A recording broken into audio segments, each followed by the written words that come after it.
Soalan meminta justifikasi anda. So, anda perlu nyatakan pemboleh ubah tersebutlah. Okey, katakan jisim badan tu anda wakili dengan huruf K. Jadi, kena nyatakan K itu mewakili jisim badan. So, nilai dia berubah kan? X, kita wakilkan dengan abjad X. Di mana X itu mewakili markah Zaini. So, bila markah ni nilainya tetap. H, kita wakilkan dengan abjad H mewakili apa? Jarak antara rumah Arman dengan sekolahnya. Okey. Baik, C kita wakilkan sebagai suhu di puncak Gunung Kinabalu dalam sehari.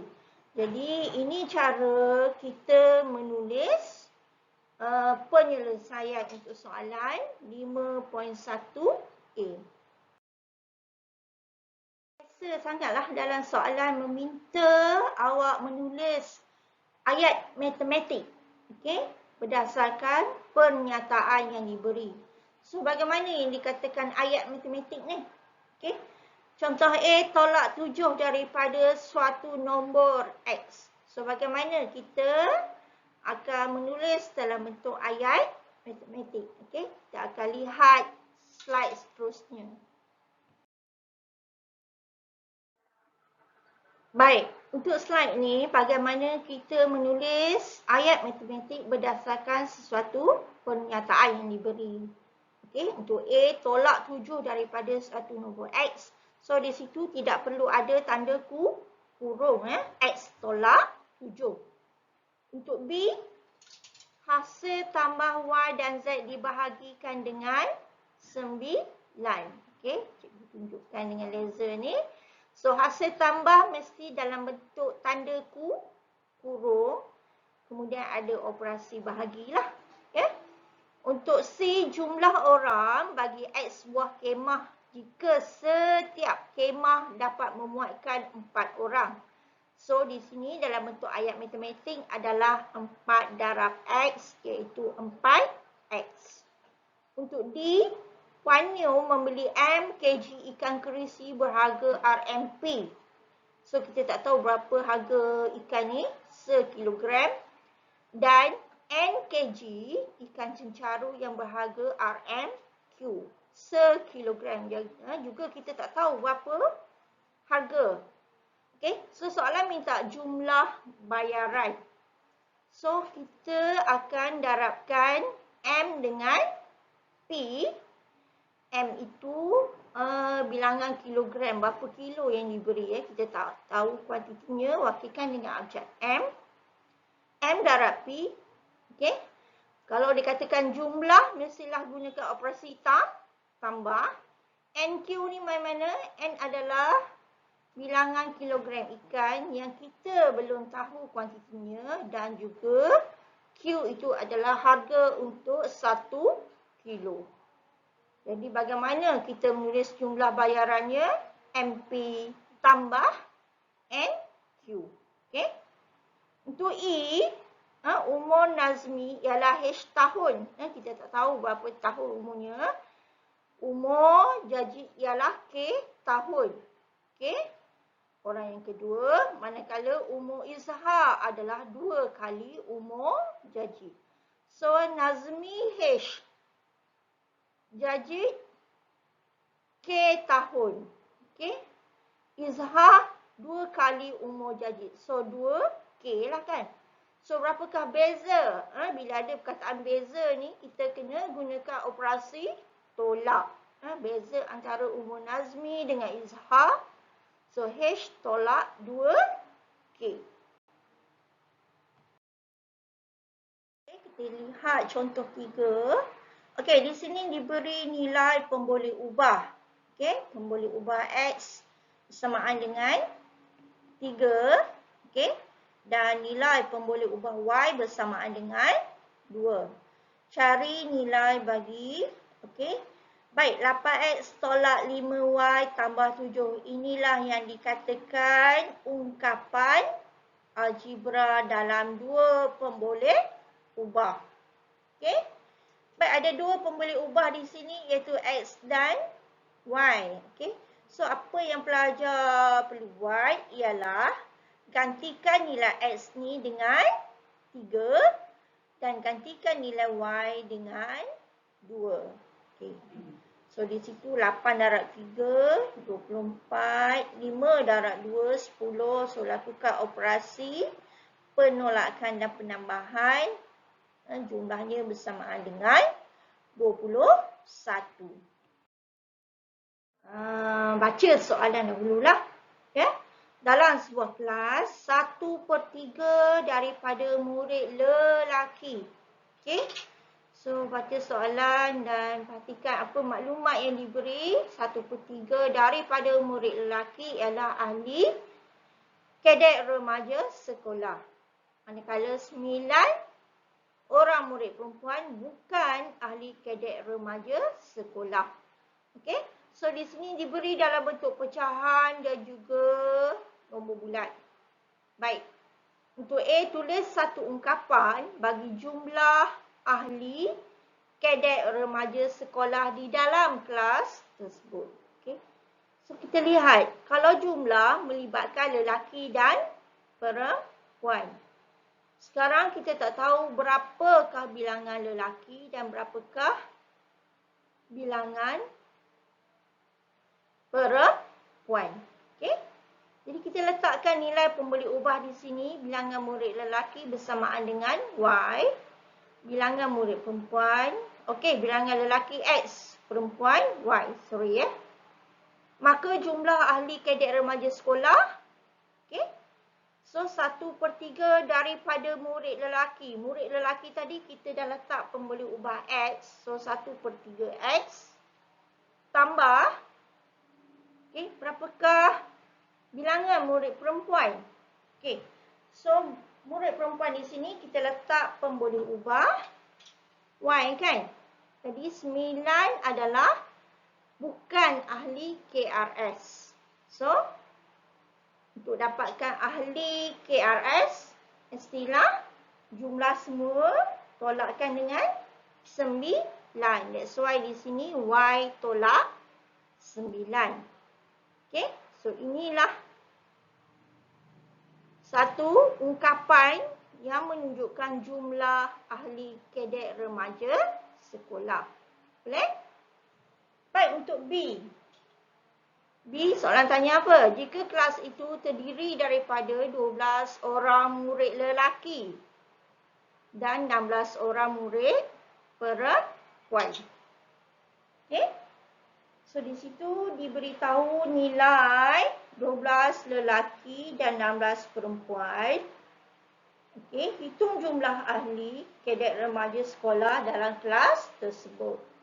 Okey, so di sinilah kita akan keluarkan semula, tulis semula ungkapan asal tadi, iaitu 1/3 X tambah Y tolak 9.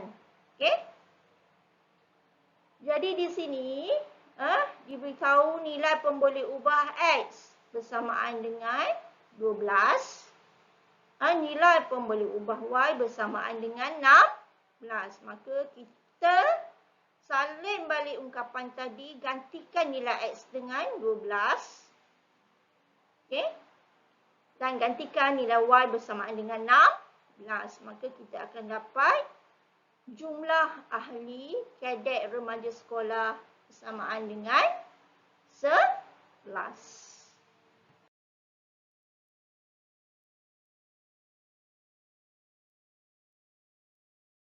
Untuk kita selesaikanlah terdiri 5.1C ni, awak sudah punyai pengetahuan sedia ada. Okey, di bawah bab nombor nisbah, bagaimana kita selesaikan operasi melibatkan tanda kurung. Betul?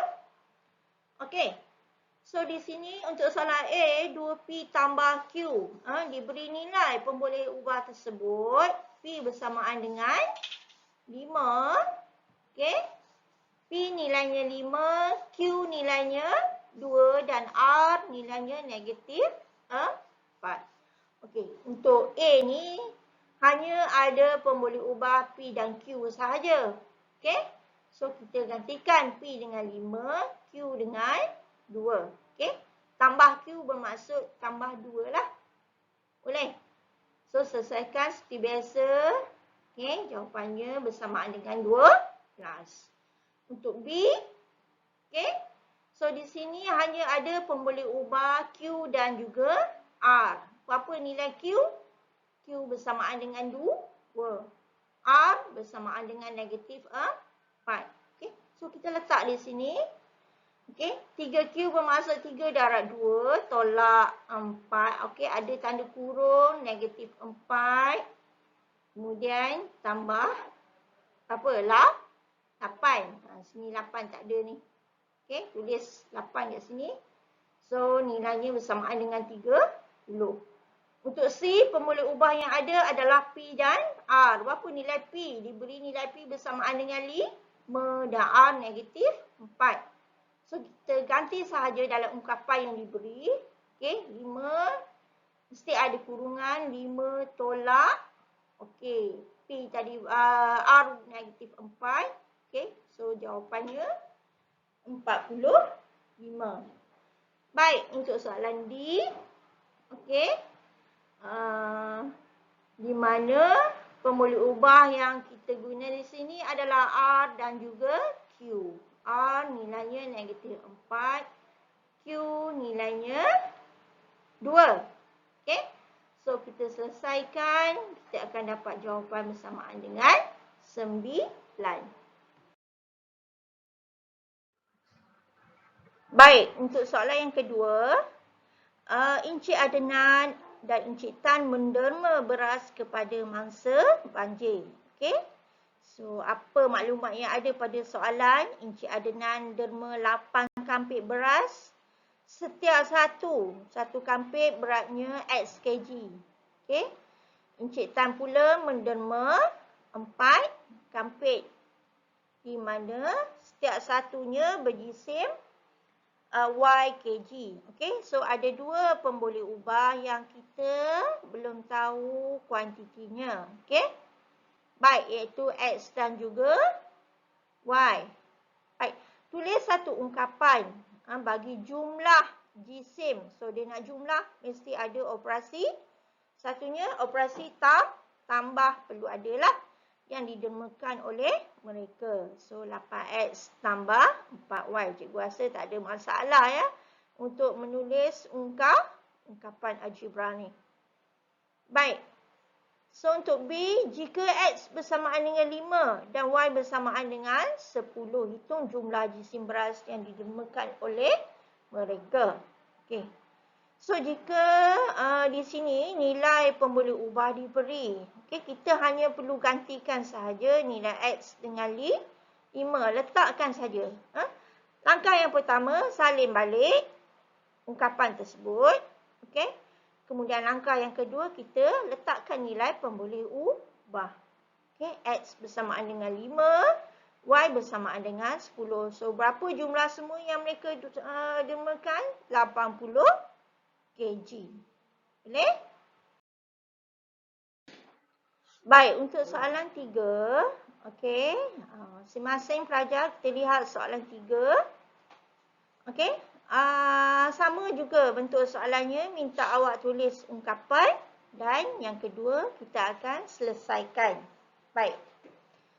Jane dan Kamalesh masing-masing membeli M dan N. So, M akan refer kepada Jane dan N akan refer kepada Kamalesh. Dengan harga RM P sekeping untuk diberikan kepada rakan Muslim mereka. Tulis satu ungkapan. Okey. Ungkapan tu dia nak apa? Beza wang yang dibayar oleh mereka. Baik, di sini keywordsnya adalah perkataan beza. Okey. So, beza kita akan gunakan operasi apa? Operasi tolak. Okey, apa? Tolak apa ni? Okey. M darab P. Okey. Dan juga N darab P. Okey. So, bagaimana kita menulis dalam bentuk ayat matematik? Kita akan bentukkan tanda kurung. M tolak N. Sebab dia kata apa? Beza wang yang dibayar oleh mereka. Kita tak tahu berapa duit yang mereka keluarkan di sini. So, darab P. Kenapa perlu darab P di sini? Okay. Kenapa perlu darab P? Sebab P adalah harga untuk satu keping yang kita belum tahu juga. Okay. So, di sini bila kita selesaikan, okey, bila kita menulis dalam bentuk ayat matematik, P dalam tanda kurung M tolak N. Okey. Untuk B, dah tentulah minta kita selesaikan bila diberi nilai M bersamaan dengan 8, N bersamaan dengan 6 dan P bersamaan dengan 1/5. Okey, so ketiga-tiga nilai pemboleh ubah ini diberi. Kita gantikan sahaja nilai berapa tadi? M8, N 6 dan P 1.5. Maka selesaikan kita akan dapat bezanya adalah RM3. Baik, untuk soalan 5. Okey. Simple saja, dia tak minta kita tulis ungkapan dan tak minta kita selesaikan pun. Dia cuma minta kena pasti sebutan algebra. Okey, sebutan algebra. Okey, kalau X ni kalinya cikgu katakan dulu dalam video lepas, kalinya adalah 1, tapi we just write X saja kan. Okey, X tambah 5X. Okey, ada berapa sebutan di sini? Ada 2 di mana X dan 5X. Okey. Ada 2 iaitu X dan 5X. Untuk B, okey, di sini juga ada 2 sebutan algebra iaitu X/8 dan 7Y. Okey. Kalau soalan minta pemboleh ubah, pemboleh ubahnya hanya keluarkan abjad sajalah iaitu X dan Y. Okey. Baik, untuk C, ada berapa sebutan di sini? PQ tolak 2Q tambah 13. So, di sini ada 3 sebutan algebra iaitu PQ, 2Q dan 13. Baik, untuk D, M kuasa 2 tolak 2M tambah N tolak 6. Ada berapa sebutan? Sebutan algebranya ialah M kuasa 2, 2M, N dan 6. Boleh? Okey, so di sini ada 4 sebutan algebra untuk soalan D. Baik, untuk latih diri 5.1D, okey, cikgu rasa soalan A tak ada masalah. Ada 2 sebutan, okey, 6K dan 2K. Untuk B juga ada 2 sebutan iaitu X kuasa 2 dan 9XY. Okey. Untuk C ada 3 sebutan AB per 3, 2A dan 5B. Okey. Baik, untuk D ni cuba perhatikan.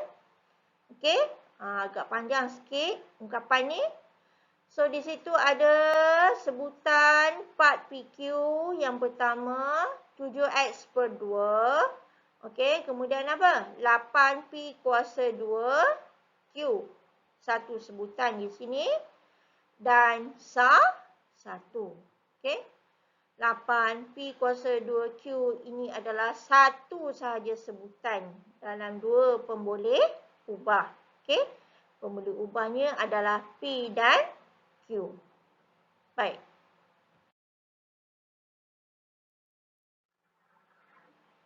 Okey, untuk soalan 2 ni popular, agak popular juga. Okey, soalan akan minta nyatakan perkali bagi diberi satu sebutan di sini negatif 8XY kuasa 2. Okey.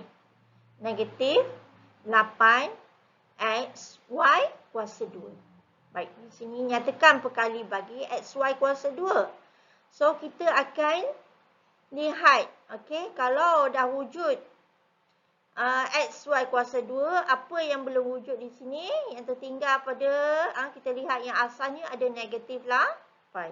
Okey. Untuk B, 8X. Okey, kita akan tutup 8X pada sebutan di atas ni. Hilangkan, tutup 8X. So, apa yang tinggal? Negatif Y kuasa 2.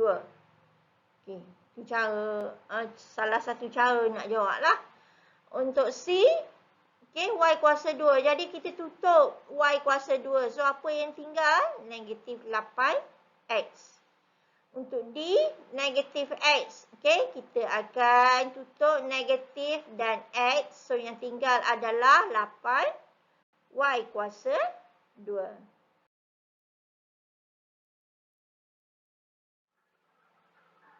Baik, so untuk slide ni, okey, apakah sebutan serupa dan sebutan tidak serupa?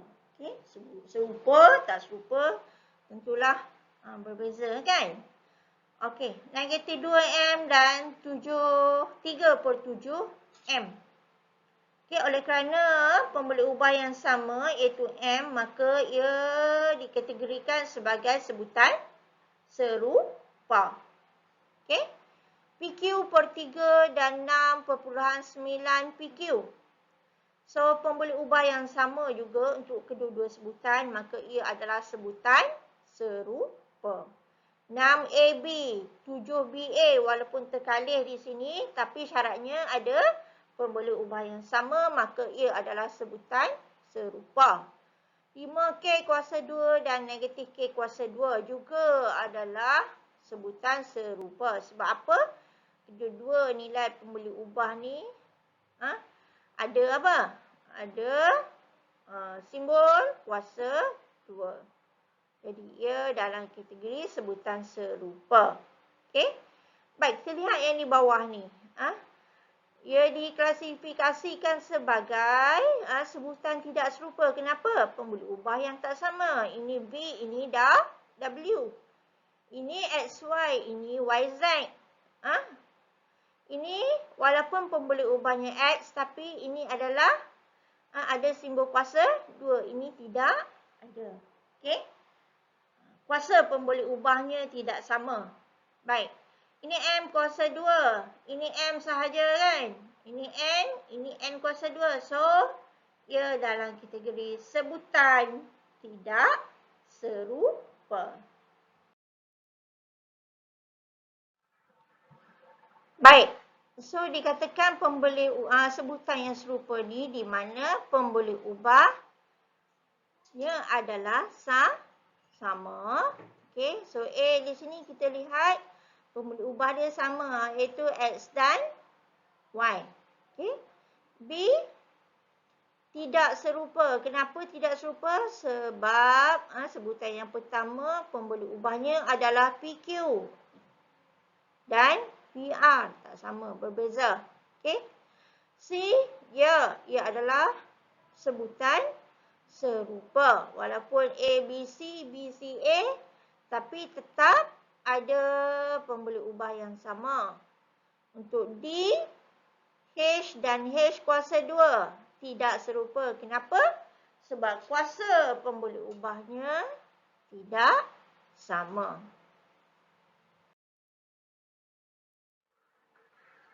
Baik, kita lihat 5.1E, kena pasti sama ada pasangan sebutan berikut serupa atau tidak serupa.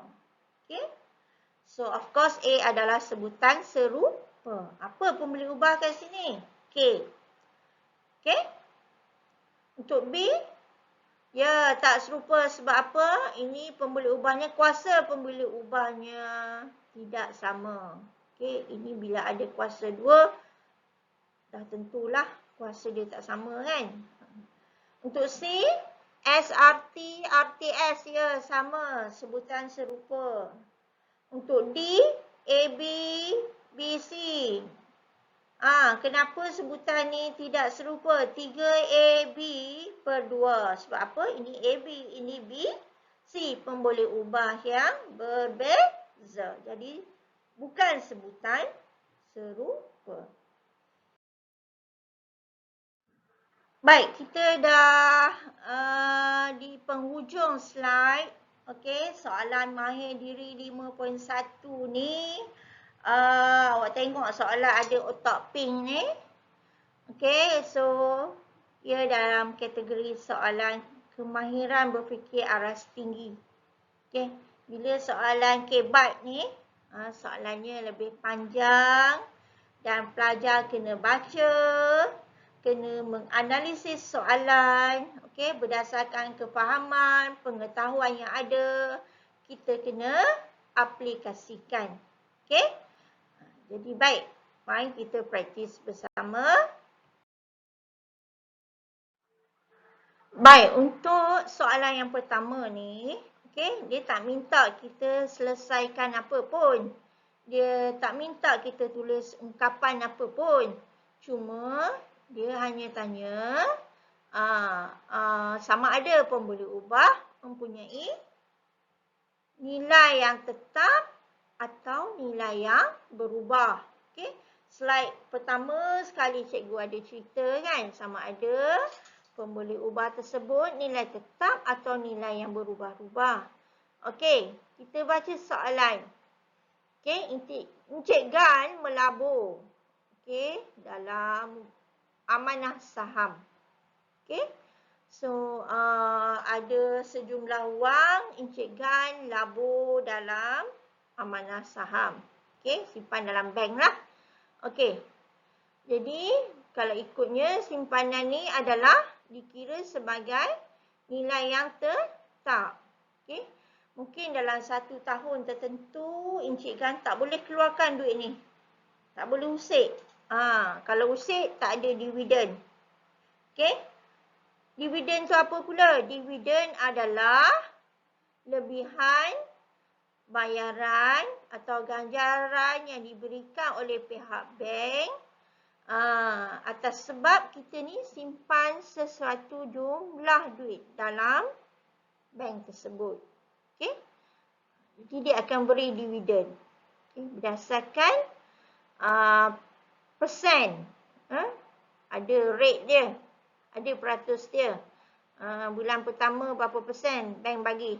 Okey, sebab apa? Encik Gan ni tak usik duit dia dalam bank tu. Jadi bank boleh guna untuk pelaburan. Okey, jadi bulan kedua mungkin bertambah lagi nilai dividen yang diberi oleh pihak bank. Bulan ketiga mungkin berubah lagi. Okay, that's why di sini apakah nilai yang tetap? Iaitu simpanan. Apakah nilai yang berubah-ubah? Iaitulah kadar dividen. Baik, untuk soalan yang kedua ni, sebiji tembikai berjisim 5 kg dan 2 biji durian yang sama jisim. Sama jisim, jadi berapa? 5 jugalah kan? Diletakkan di atas sebuah penimbang. Jika bacaan yang ditunjukkan pada penimbang itu ialah M kg. Jadi M tu adalah nilai untuk 2 iaitu apa? Tembikai dan juga durian kan? 2 benda. Tulis satu ungkapan bagi jisim sebiji durian. Okey. Jadi di sini bagaimana kita nak tulis ungkapan iaitu 2 biji durian iaitulah M tolak 5. Kenapa tolak 5? Sebab 5 itu adalah buah tembikai. Okey? Jadi jisim berat 1 biji durian, M tolak 5 per 2. Okey? Baik, untuk soalan ni, minta kita menulis satu ungkapan. Ungkapan tentang apa? Luas kawasan batu bata. Baik, mana satu kawasan batu bata ni? Kawasan berlorek berbentuk segi empat sama ditanam pokok bunga. Kawasan selebihnya ditutupi dengan batu bata. Okey? Mana satu yang tanam pokok bunga, mana satu yang ditutupi dengan batu bata. Of course lah yang warna pink ni dah tentulah ditanam dengan batu ditanam dengan batu bata. Ditanam dengan pokok bunga kan. Jadi berapa keluasan dia? 5 panjang darat lebar. So that's why 15 darat 15. Kita akan tulis 15 kuasa 2 kan. Okey. Berapakah keluasan semua ni? kawasan kesemua kebun ni. Iaitu panjang darab lebar X darab Y. Okey. Jadi kawasan bagaimana kita menulis ungkapannya, iaitulah XY tolak 15 kuasa 2. Okey. Jadi mesti ada satu pemboleh ubah kan. So pemboleh ubah di sini adalah M. M tu adalah kawasan batu bata. Okey. Jadi M sama dengan XY tolak 15 kuasa 2. Okey, bila kita gunakan hukum, okey, hukum tukar, okey, hukum tukar tertib ni, kita akan dapat ungkapannya begini. Dalam tanda kurung XY tolak 225, tutup balik tanda kurung M kuasa 2. Baik, untuk soalan seterusnya ni, okey, soalan minta kita selesaikan. Okey, diberi pemboleh ubah, itulah XY tambah X per 2 tolak 6Y. Jadi, jangan risau.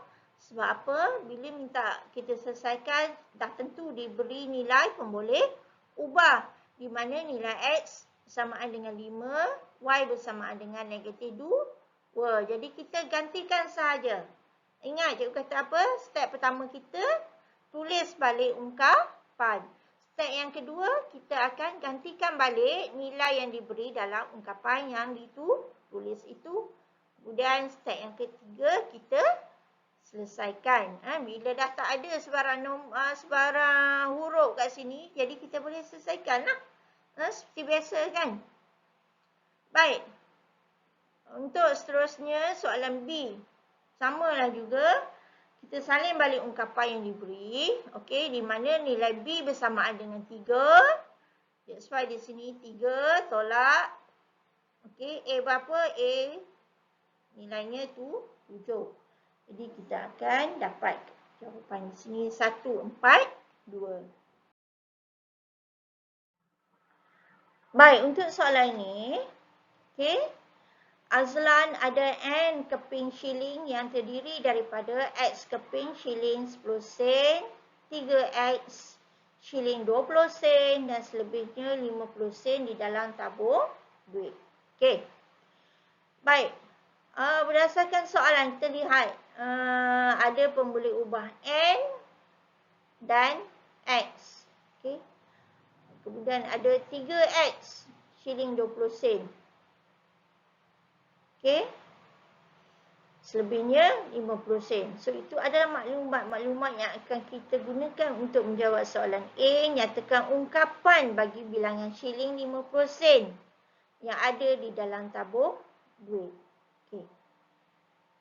So, selebihnya adalah 50 sen. Jadi, kita tak tahu kan macam mana kita nak tulis satu ungkapan. Maksudnya, kita nak cari berapakah nilai shilling 50 sen. Okey. Jadi di sini N adalah kepingan shilling. Overall semua. Okey. Tolakkan dengan apa? Untuk 10 sen dan juga 3X keping shilling 20 sen. Okay, kita buat dalam tanda kurung sini. Total di sinilah 10 sen dan juga 20 sen. Okay. So, di sini kita akan dapat X tambah 3X. Sebutan serupa kita boleh mudahkan. Dia tambah menjadi 4X. So, jumlah selebihnya shilling 50 sen kita tulis dalam bentuk ungkapan N tolak 4X. Okay. Untuk soalan B, cari jumlah wang dalam tabung duit jika X bersamaan dengan 6 dan shilling 50 sen adalah 2 kali bilangan shilling 20 sen. Okey. Baik. So, di sini kita gantikan nilai pemboleh ubah. Ya, M bersamaan dengan 6. Okey. So, darabkan dengan 10 sen tambahkan dengan 3 kali berapa? X tadi nilainya 6 kan? 3X. So 3 darab 6 iaitu shilling apa? 20 sen. Kemudian 2 darab 3. Okey, 2 main mana? Okey, 2 adalah shilling. Yang 2 kali ganda. Okey, 2 kali 3X. 2 kali 3X. 3X. X tadi 6 kan? 2 kali adalah apa ni? Ayat di sini kita ambil. 2 kali ni. Nampak? Bilangan shilling 50 sen adalah 2 kali bilangan shilling 20 sen. Okey, darabkan dengan 50. So, berapa jumlah semua wang yang ada pada Azlan? Itulah kita tambahkan 0.6, RM3.60, 18. Jumlah semuanya adalah RM22.20.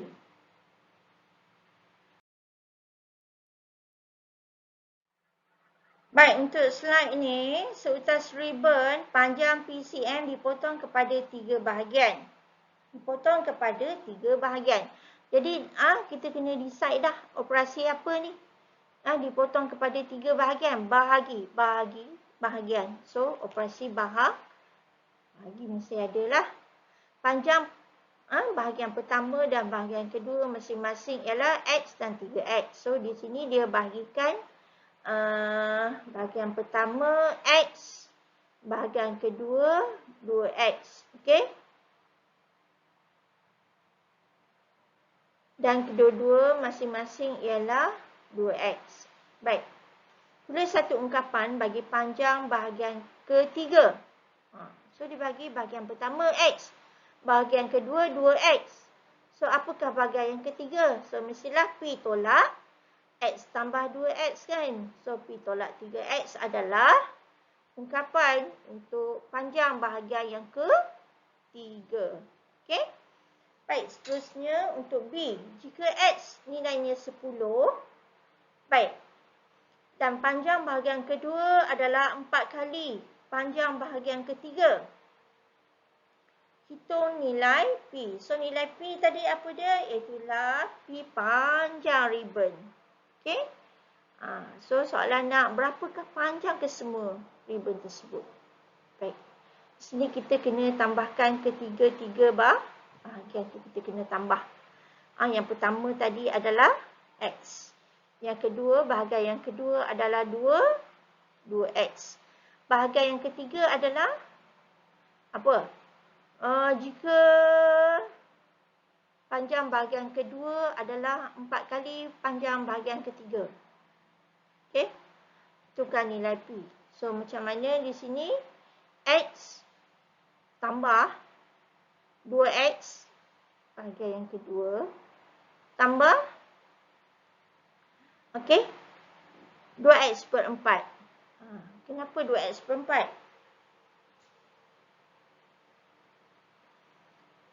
Jadi bahagian ketiga bahagi 4 lah. Sebab apa? Panjang yang kedua ni, 2X ni nilainya adalah sama nilai dengan panjang yang ketiga, iaitu panjang bahagian yang kedua ni adalah 4 kali panjang bahagian yang ketiga.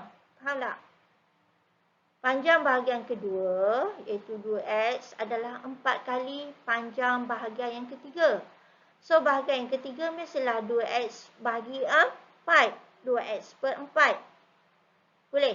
Kalau cikgu kata panjang bahagian kedua adalah 3 kali panjang bahagian ketiga. So, mestilah 2X bahagi 3. So, di sini panjang bahagian kedua iaitu 2X adalah 4 kali panjang bahagian ketiga. Jadi nak tahu panjang bahagian ketiga adalah 2X per 4. Kita selesaikan, gantikan nilai X dengan 10. Maka kita akan dapat jumlah panjang ribbon keseluruhannya adalah 35 cm. Okey, untuk soalan 7 ni, biasanya soalan berjadual ni dalam bahagian B. Okey? Dalam bahagian B, soalan kertas paper PT3 lah. Ya? Okey. Diberi negatif 10 A, B, C. Okey. Of course lah, perkali tu mestilah nombor kan. Okey, di mana dalam sebutan negatif 10 A, B, C nyatakan perkali. Perkalinya adalah negatif 10. Pemboleh ubah adalah apa? A, B, C. Okey. Kalau kita letakkan perkali negatif 10 AC, maka pemboleh ubahnya adalah, kita tutuplah negatif 10, tutup A, tutup C. Pemboleh ubahnya adalah B. Yang tinggal tu, B. Kalau kita letakkan perkali negatif 10B.